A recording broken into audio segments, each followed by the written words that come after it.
ईश्वर अकारण करुणा गुणालय भक्त वांछा कल्पितरुगणित पीताम्बरधारी नटनागर बालकृष्ण लाल की बांगमयी प्रतिमूर्ति श्रीमद् भागवत महापुराण। आज कथा का कौन सा दिन है? आज कथा का तृतीय दिवस है।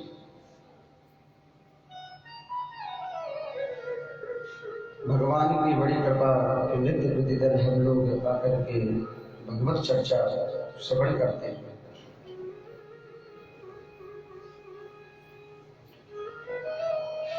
जब हम भागवत में सम्मिलित होते हैं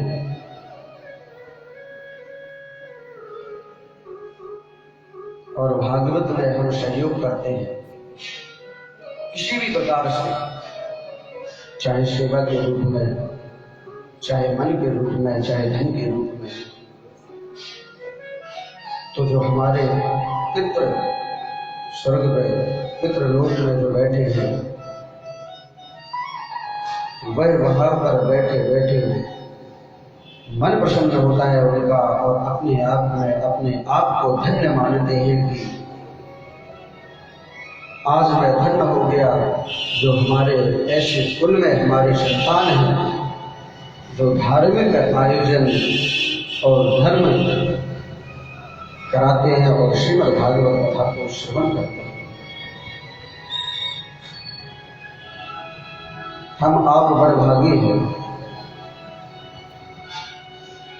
इस संसार में जब हमने शरीर लिया है, शरीर है तो जब तक हमारा यह शरीर पूरा नहीं होगा कोई ना कोई कार्य तो लगा ही रहेगा। भगवान के भक्त कौन है?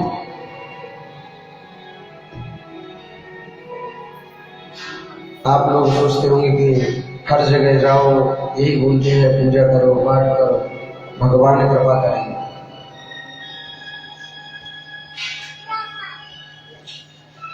खुशी रहोगे, प्रसन्न रहोगे, धन आएगा। मन में ये भी तो सवाल आता होगा कि जो पाप करते हैं, जो कभी धार्मिक आयोजनों में नहीं जाते हैं, न सहयोग करते, उनके पास में तो धन रहता है, रहता कि नहीं रहता? उनके पास में तो और ज्यादा रहता है।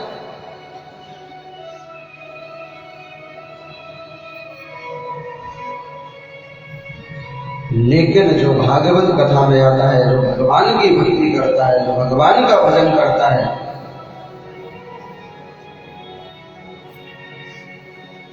उसके ऊपर भगवान की कृपा होती है और भगवान उसको भक्ति प्रदान करते हैं। और जो सच्चा भक्त होता है वह कोई धन संपत्ति वैभव के लिए भक्ति नहीं करता है, वह निष्काम भक्ति करता है। उसकी कोई कामना नहीं रहती है और भगवान का वही सच्चा भक्त है जो निष्काम भक्ति करते हैं।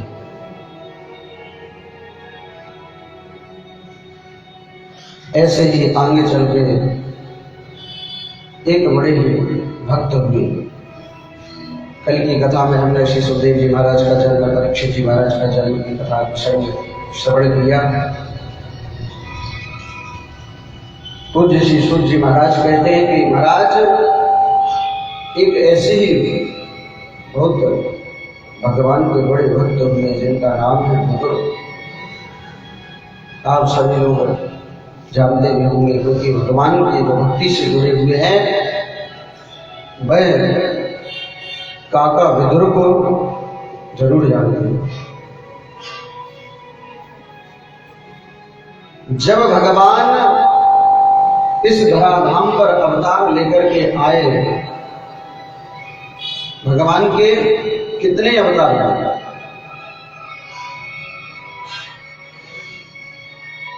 भगवान के कितने अवतार हैं? 24 अलग अलग रूप में आए। वामन, कच्छप, राम, कृष्ण, अनेक अनेक रूपों में आए भगवान।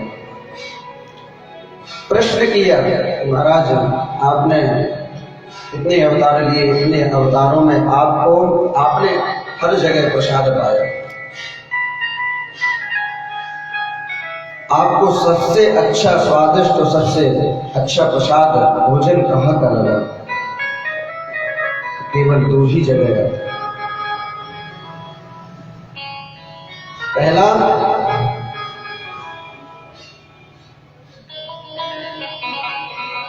बताइए आप लोग तो कथा श्रवण करते हैं, पहले दो ही हैं। एक तो विदुरानी जी के यहाँ भगवान जाति बिरादरी नहीं देखते हैं।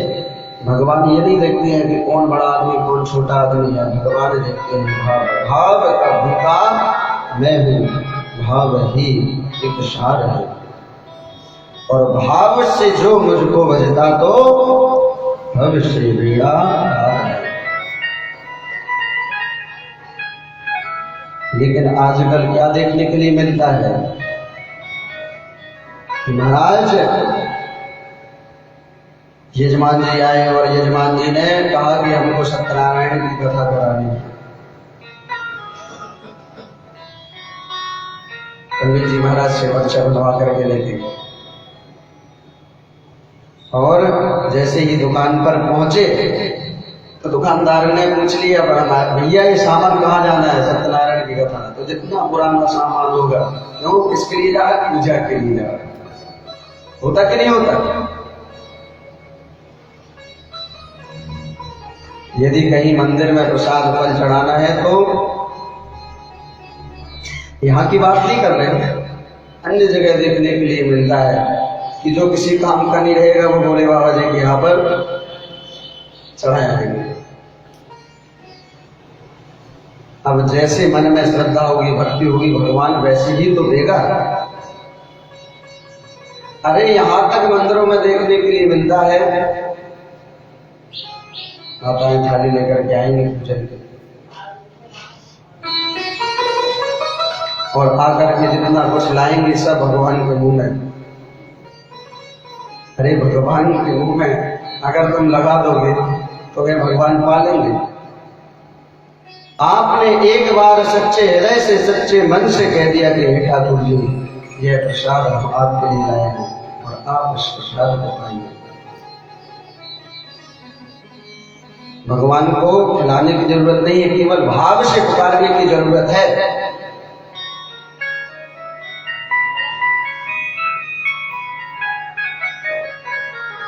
श्री सुखदेव जी महाराज, श्री सूत जी महाराज कहते हैं कि एक बार जब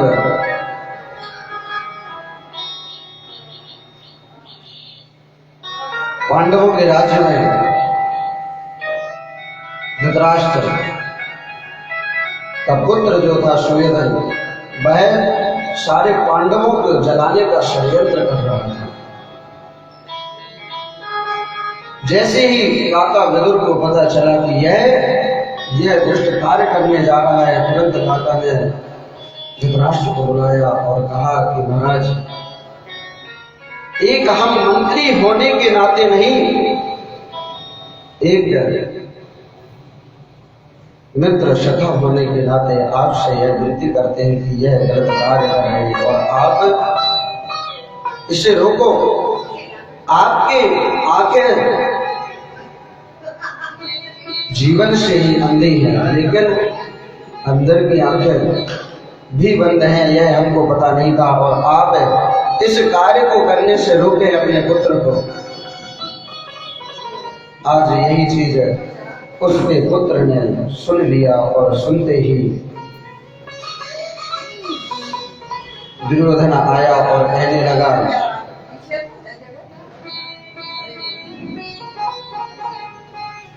कि अरे काका, आज तुम मेरे प्रति मेरे पिता को ही भड़का रहे हो। आज मेरे कारण ही तुमको मंत्री बनाया गया। जैसे ही विदुर काका ने सुना, कहा कि पुत्र, अरे दुर्योधन, हमारा यह मंतव्य नहीं था, हम तो केवल यह कह रहे थे कि इस पाप से बच जाओ, यह पाप मत करो।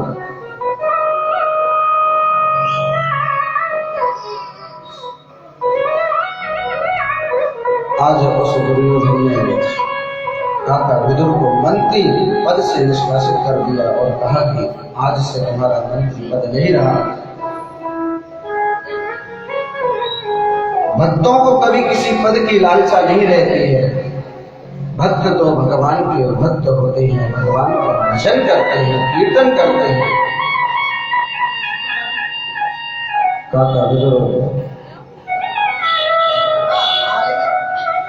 वन में गए और जाकर के भगवान का भजन करने, कीर्तन करने।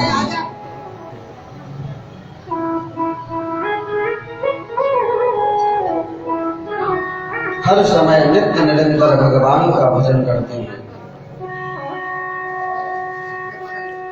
मैं तो जपूं सदा तेरा नाम। सभी माताएं सब दया का भजन करेंगी। मैं तो जपूं सदा तेरा दयालु मैं तो जपूं सदा तेरा नाम, दयालु दया करो। जपूं सदा तेरा दयालु दया करो। मैं तो जपूं सदा तेरा नाम, दयालु दया करो। करो प्रभु दया करो, दया करो प्रभु दया करो। और करो प्रभु कृपा करो। जपूं सदा तेरा दयालु दया करो। मैं तो जपूं सदा तेरा नाम, तो जपूं सदा तेरा दयालु दया करो। मैं तो जपूं सदा।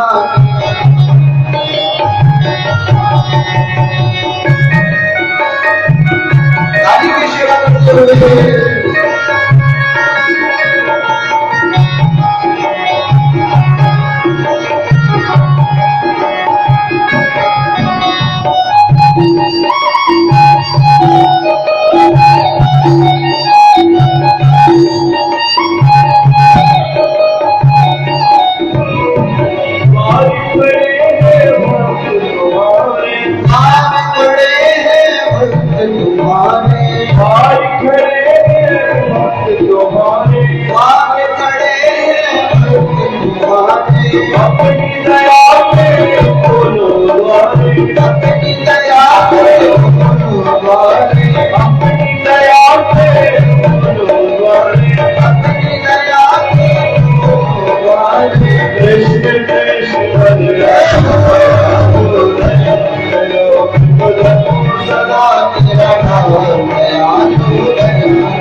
आज काका विदुर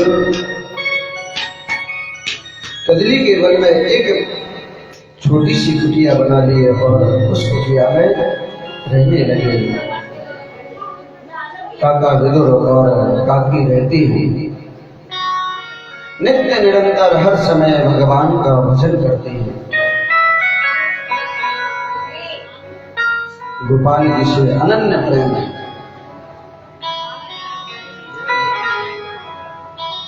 यदि घर का कार्य भी कुछ करती हैं तो भी भगवान का भजन करनी है।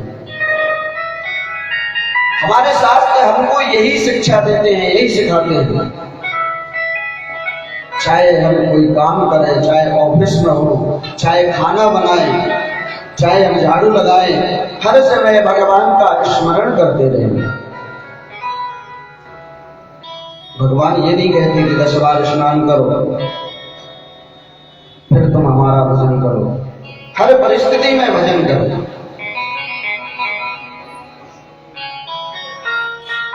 हम रसोई में भोजन बना रहे हैं, तो यदि हम भगवान का भजन करेंगे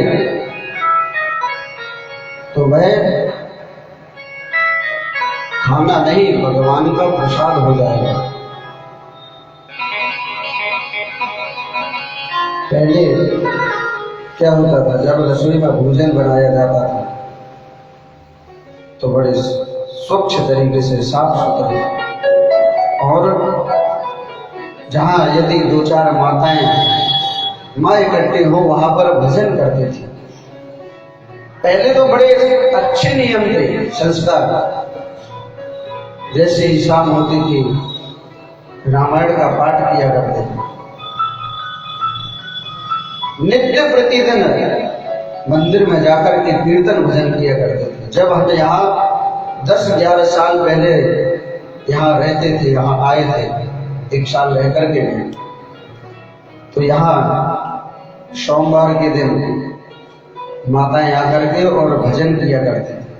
लेकिन अब वह माताएं तो दिखती ही नहीं है कि कहाँ गई वो भजन वाली माताएं। सब गंगा सागर गई है। जो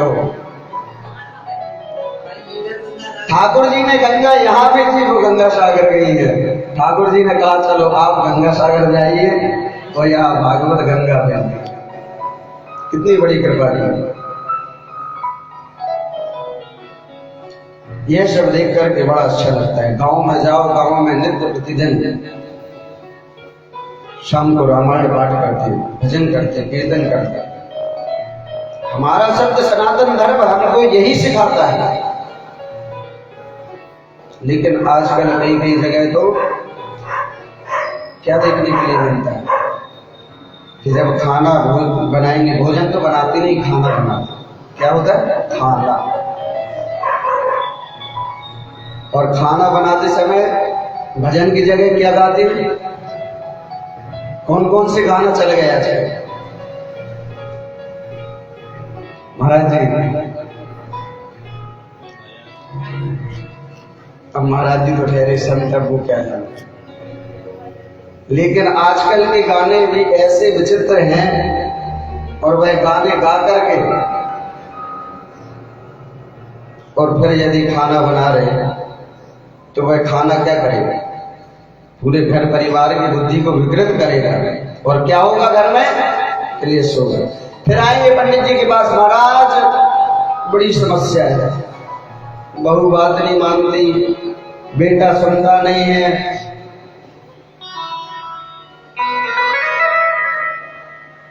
काकी विदुरानी जब भोजन बनाती हैं तो भगवान का भजन करती हैं, कीर्तन करती हैं। एक दिन हस्तिनापुर में बड़ी सजावट हो रही थी। हस्तिनापुर को ऐसे सजाया जा रहा था बिल्कुल दुल्हन की तरह। और क्यों? क्योंकि द्वारकाधीश आने वाले थे। जैसे ही विदुरानी को पता चला और विदुर महाराज ने आकर के तुरंत कहा कि अरे प्रिय, आपको पता है आज हस्तिनापुर को इतना सुंदर सजाया जा रहा है दुल्हन की तरह। क्यों? क्योंकि हमारे द्वारकाधीश, हमारे गोपाल, हमारे कन्हैया, हमारे जगत पिता जगदीश्वर आज है हस्तिनापुर पधार रहे हैं।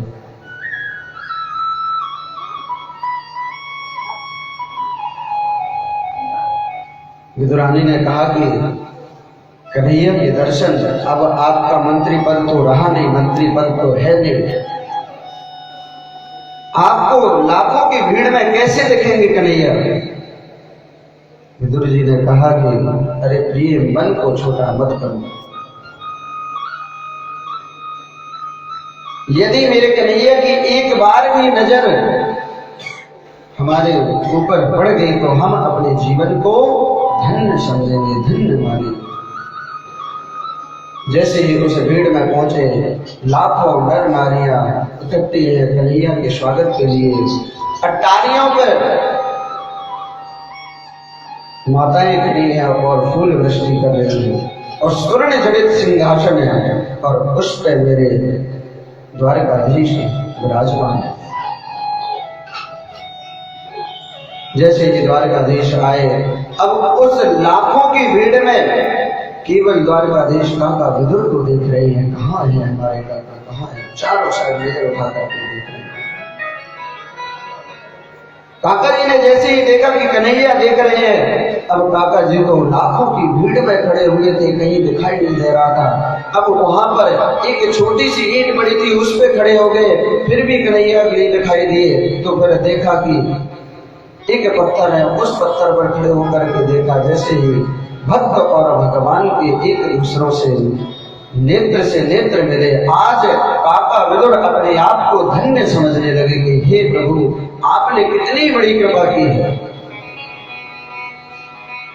आज दर्शन दे दिए।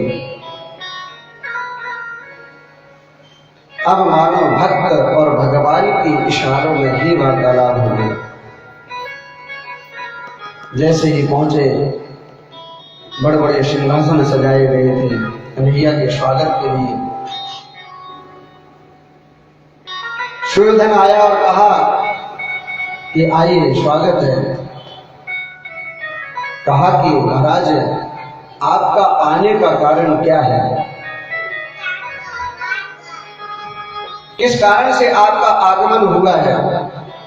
तो द्वारकाधीश ने कहा कि अरे भैया, ये बताइए पांडव आपके कौन हैं? कहा पांडव हमारे भाई हैं। कहा जब भाई है तो आधे राज्य का अधिकार तो बनता ही है भाई का।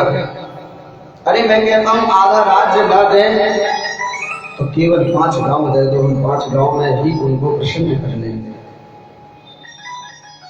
जैसे ही कन्हैया ने कहा, सुयोधन तो तड़क करके खड़ा हो गया और कहने लगा, अरे महाराज, तुम 5 गांव की बात करते हो, मैं तो एक गांव क्या, एक सुई के नोक के बराबर भी भूमि नहीं दूंगा, बिना युद्धेन केशव, बिना युद्ध के मैं एक सुई की नोक के बराबर भी भूमि नहीं दूंगा, और तुम तो 5 गांव की बात करते हो।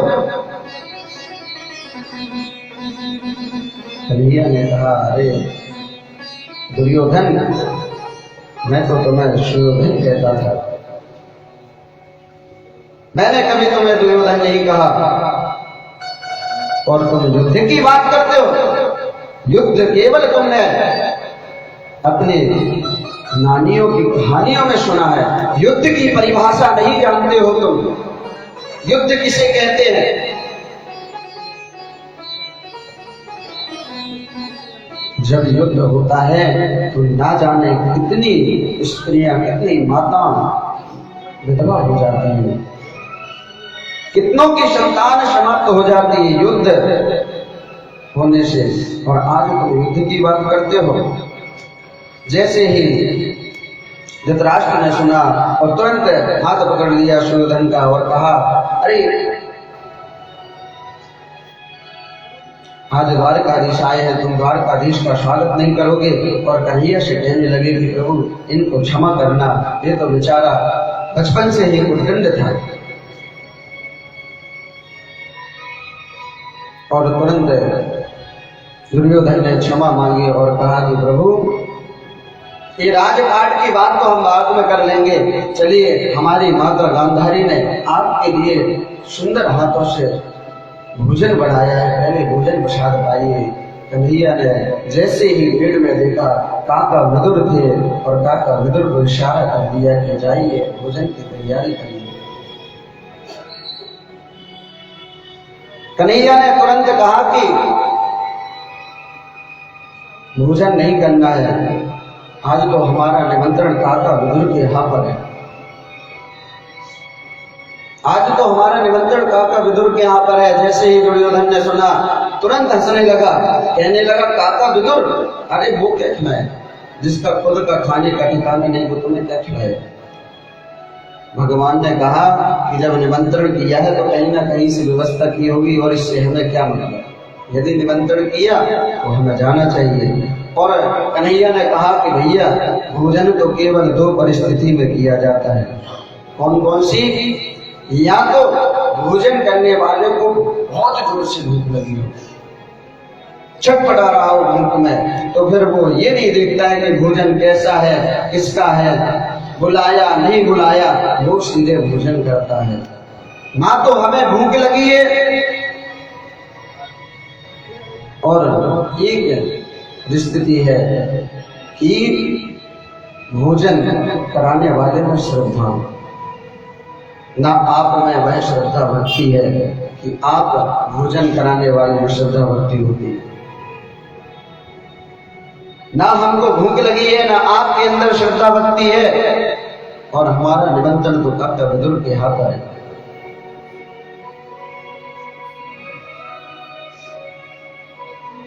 कन्हैया तुरंत अपने रथ पे सवार हुए और सीधे चल दिए। जैसे ही काका विदुर ने सुना, काका विदुर तुरंत गए और जाकर के सीधे विदुरानी को खबर सुनाई और कहा कि आज कन्हैया हमारे यहाँ पर हमारी कुटिया पर आएंगे और भोजन पाएंगे, भोजन प्रसाद पाएंगे। हजारों लाखों की भीड़ में सभा में कन्हैया ने कहा कि काका विदुर के यहाँ पर निमंत्रण है। कन्हैया ने कहा तो जरूर आएगा मेरा गोपाल, मैं जाता हूँ ग्वाल वालों की मंडली में, बाजार में जाकर के कुछ मक्खन मिश्री लेकर के आता हूँ। आप जब तक कुटिया में चौका लगाओ और तैयारी करो, मेरा द्वारकाधीश मेरा कन्हैया आने वाला है। अब कन्हैया तो रथ पर सवार होकर के चल दिए। जब हम मंदिर जाते हैं ना तो हम कैसे जाते हैं? मंदिर के बाहर हम जूता चप्पल उतार देते हैं, अपने चरण पादुका उतार देते हैं, क्योंकि भगवान का मंदिर है। और जब भगवान भक्त के घर जाते हैं तो भगवान भी अपनी चरण पादुका उतार करके रख देते हैं, क्योंकि भगवान के लिए भक्त का घर ही मंदिर है। लेकिन आजकल के भक्त जूता चप्पल तो उतारते हैं, लेकिन ऐसी जगह उतारते हैं जहां बिल्कुल नजर से दूर नहीं होना चाहिए जूता चप्पल, और चरण पादुका नजर के सामने उतार दी और भगवान के सामने खड़े हो गए। और खड़े होकर के क्या करते हैं? प्रार्थना, कहीं चोरी ना हो जाए। मन में लगा रहता कहीं चप्पल ना चली जाए, भगवान से प्रार्थना करते हैं हाथ जोड़ करके, भगवान के सामने खड़े हो गए और क्या कहेंगे? तुमेव माता, तो चरण पादुका के पास देखेंगे, कहेंगे पिता तुमेव। कई बार भगवान के साइड देखेंगे, कहेंगे तुमेव बंधो। फिर देखेंगे चरण पादुका के सामने, कहेंगे सखा तुमेव। अब बताओ भगवान प्रसन्न होंगे इस भक्ति से या नहीं? होता कि नहीं? मिलता है देखने के लिए कि नहीं मिलता है? भगवान बनावटी भक्ति से प्रसन्न नहीं होते। मोह कपट छल छिद्र भाव,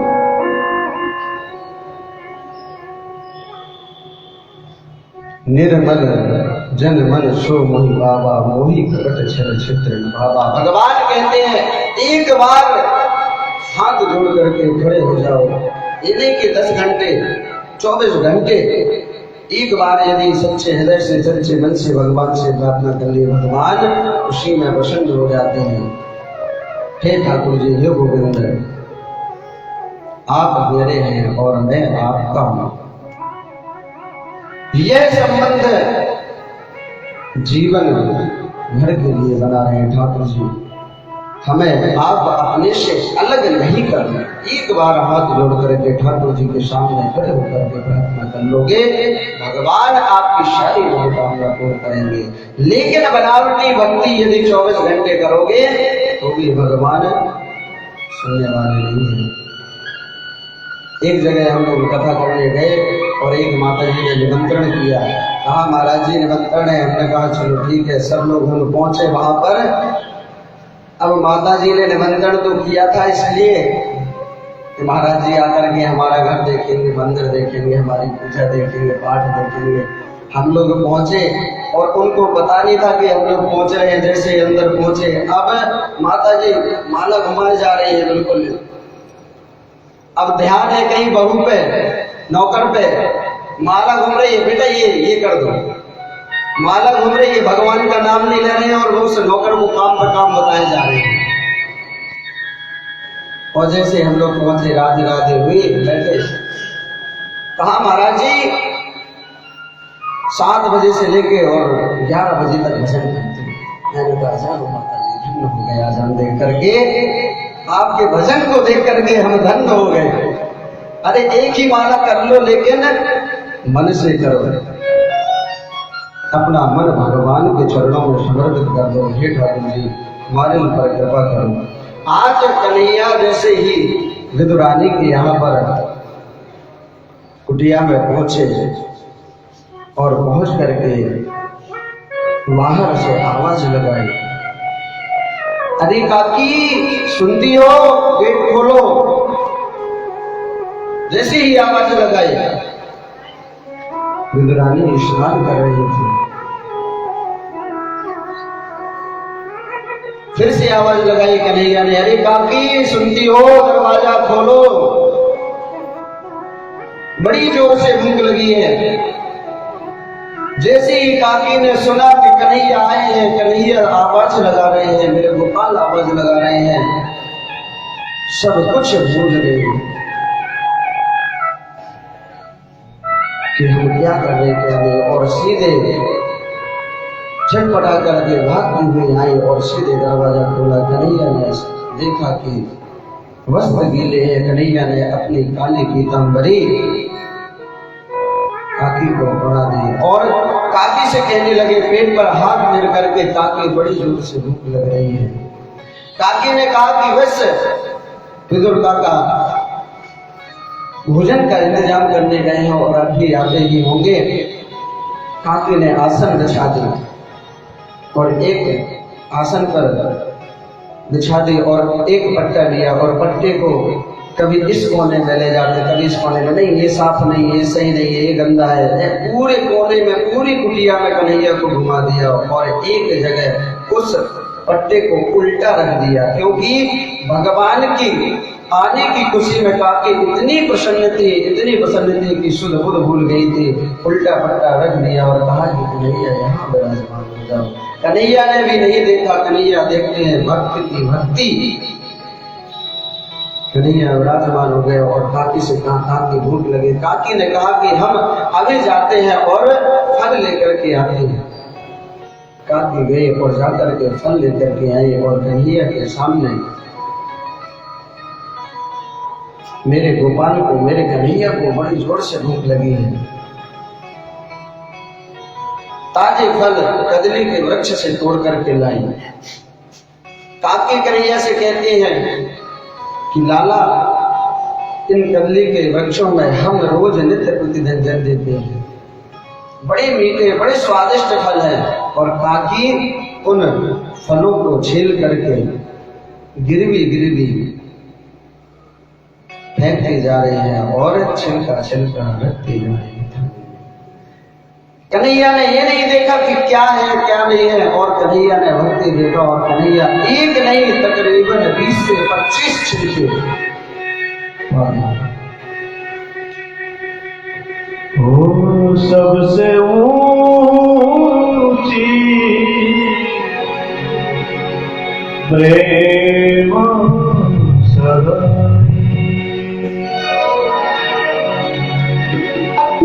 वो सबसे ऊंची प्रेम सगाई, सबसे ऊंची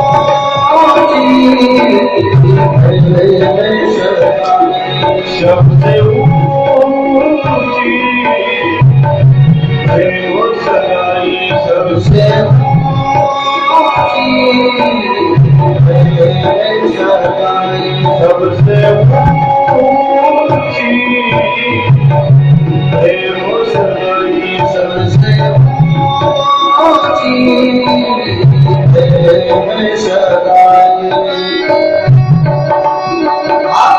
ताली बजाते हुए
बड़ी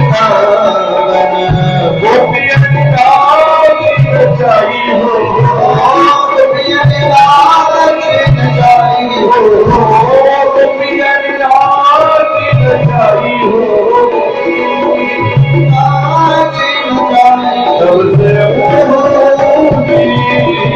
मेरे मुसलमानी सबसे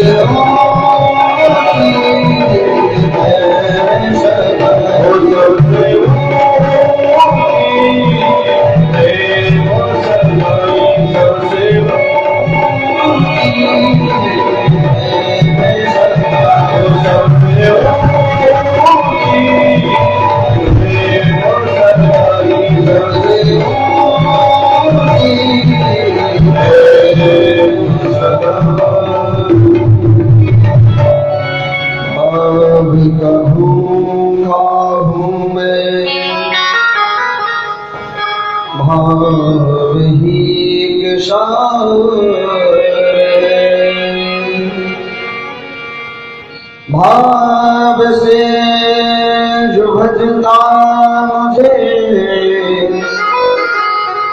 तब से बेड़ा पार है। आज कन्हैया ने भाव में कुछ नहीं देखा कि क्या है क्या नहीं है। ताकि जी पात्र में छिलके रख दी जा रही है। जैसे ही पहला रखा कन्हैया ने लिया और पेट पे हाथ फेरा था कि जी बड़ी भूख लगी है। अरे लाला आपको भूख लगी है, बड़े सुंदर फल हैं, बड़े स्वादिष्ट हैं, बड़े मीठे फल हैं। और गिरवी काकी जी फेंकती जा रही है और छिलके रखती जा रही है। कन्हैया ने एक नहीं, दो नहीं, तीन नहीं,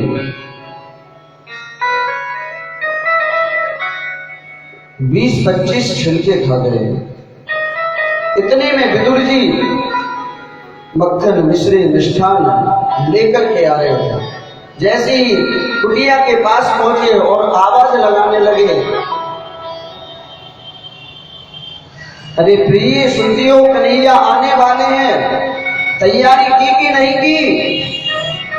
अरे देखो मैं ग्वाल वालों की मंडली से बाजार से मक्खन मिश्री लेकर के आया हूँ, लड्डू लेकर के आया हूँ, जल्दी इसको पात्र में सजाओ। मेरे कन्हैया मेरे गोपाल मेरे द्वारकाधीश आने वाले ही होंगे।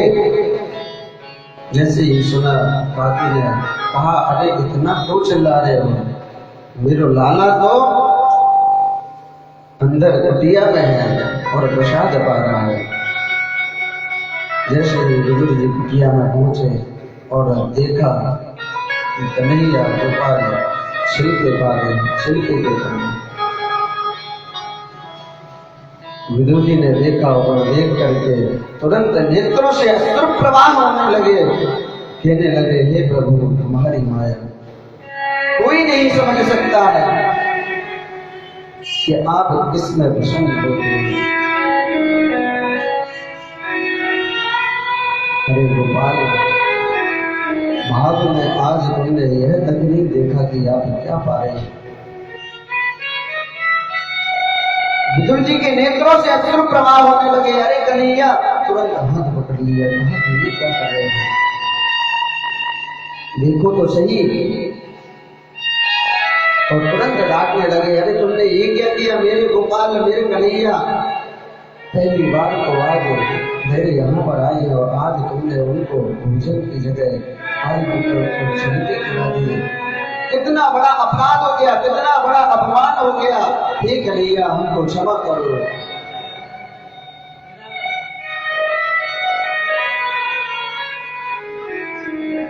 और तुरंत विदुर जी ने एक पात्र में मक्खन मिश्री और लड्डू रख दिए और कहा, कन्हैया अब इसको पाइए। कन्हैया ने जैसे उन लड्डुओं को खाया, जैसे ही एक लड्डू को पाया और कहा, काका जी एक बात कहें। आज द्वारकाधीश ने कहा कि काका जी जो स्वाद उन छिलकों में था वो इन लड्डुओं में नहीं है।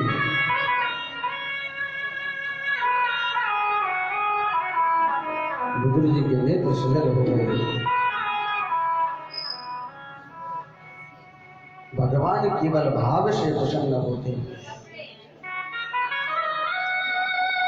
केवल भगवान कन्हैया भाव से प्रसन्न होते हैं।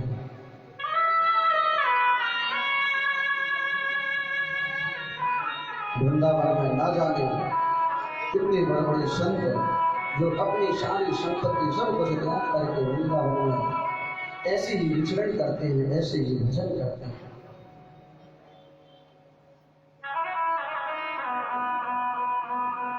अभी की कुछ दिन पहले की एक सच्ची घटना है कि एक भक्त भगवान का बिहारी जी के पास में आया और बिहारी जी से कहने लगा कि हे ठाकुर जी,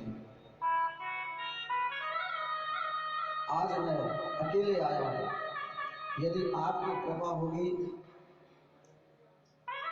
तो यदि 4 पहिया वाहन आ जाएगा तो हम सारे परिवार के सहित आपके दर्शन करने आएंगे। कुछ समय बाद उसने एक गाड़ी खरीदी और बिल्कुल नई गाड़ी लेकर के साथ में अपने